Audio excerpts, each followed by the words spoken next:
Hello, Minnesota 4-Hers. In today's video, we're going to talk a bit about educational inequality and inequity. This year, our state ambassador team wanted to focus on the needs in our community and what we can do about them. Educational inequality and inequity are two things that prevent Minnesotan communities from thriving. School supplies are difficult to access for many students across the nation, especially the 15 million children in poverty. 94% of teachers in the U.S. Pay for school supplies out of pocket, 21% of adults are illiterate, and 2/3 of high school students graduate with below-grade reading levels. Now I'm going to pass it on to Anita to explain a bit more. All right, so now we're going to talk about a little brief introduction about education inequality and inequity. So we're just going to run through these slides. We already mentioned this at a previous webinar, so you can pause the video whenever you like if you like more information on that. But education inequality and inequity is basically the unequal distribution of academic resources, including but not limited to school funding, qualified and experienced teachers, books, and technologies to socially excluded communities.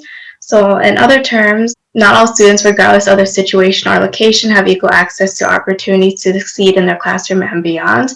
So we'll focus on the lack of up-to-date and school supplies in general.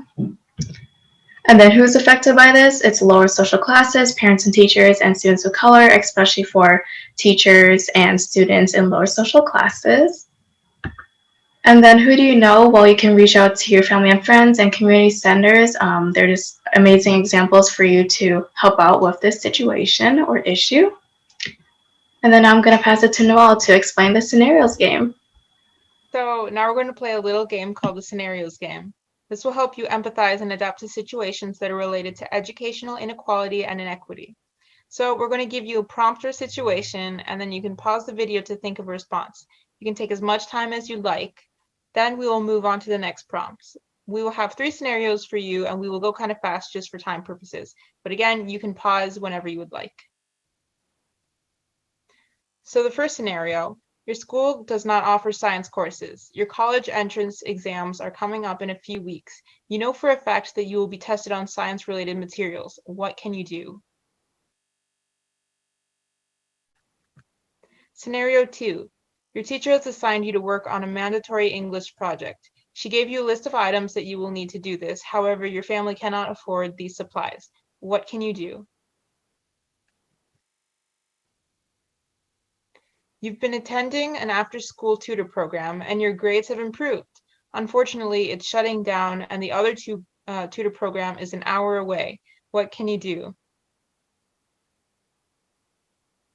So the purpose of this activity is for you to test your understanding of educational inequality and inequity and for you to see what others might be going through. Next, we're going to briefly talk about the 4 types of service. So Minnesota 4-H ambassadors focus on these 4 types of service, which are direct service, indirect service, advocacy, and research.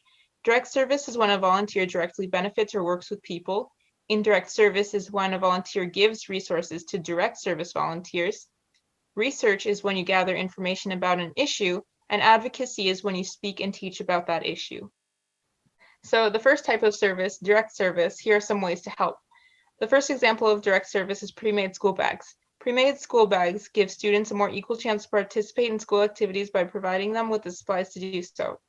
Tutoring is another way to improve education by helping students improve specific knowledge areas. Next, Anita will talk about indirect service. Thank you, Noelle. Now we're going to talk about indirect service. So we already mentioned a couple of these opportunities, but you can obviously make portable libraries in your neighborhoods and donate school supplies to your local communities. And another new opportunity is making hands-on learning kits. So as you can tell in the picture, I helped pack some paper plate mazes for kids that are interested in STEM.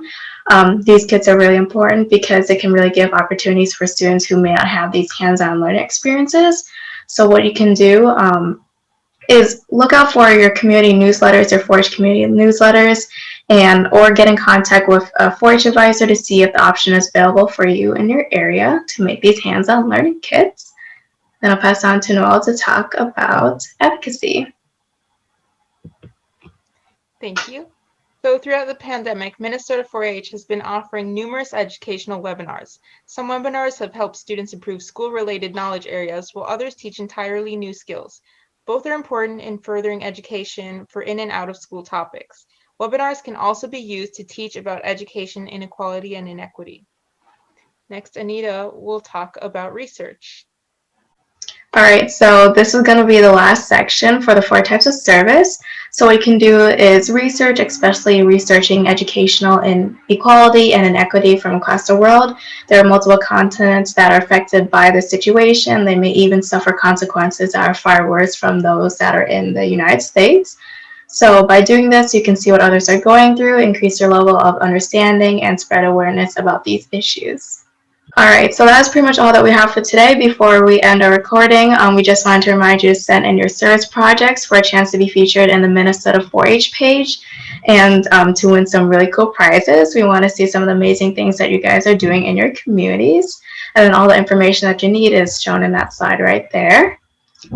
And then, yeah, that's pretty much all we have for today. Thank you so much for listening to our educational inequality and inequity recording. Hopefully you learned a few things here and there. And yeah, have a great rest of your night. See ya.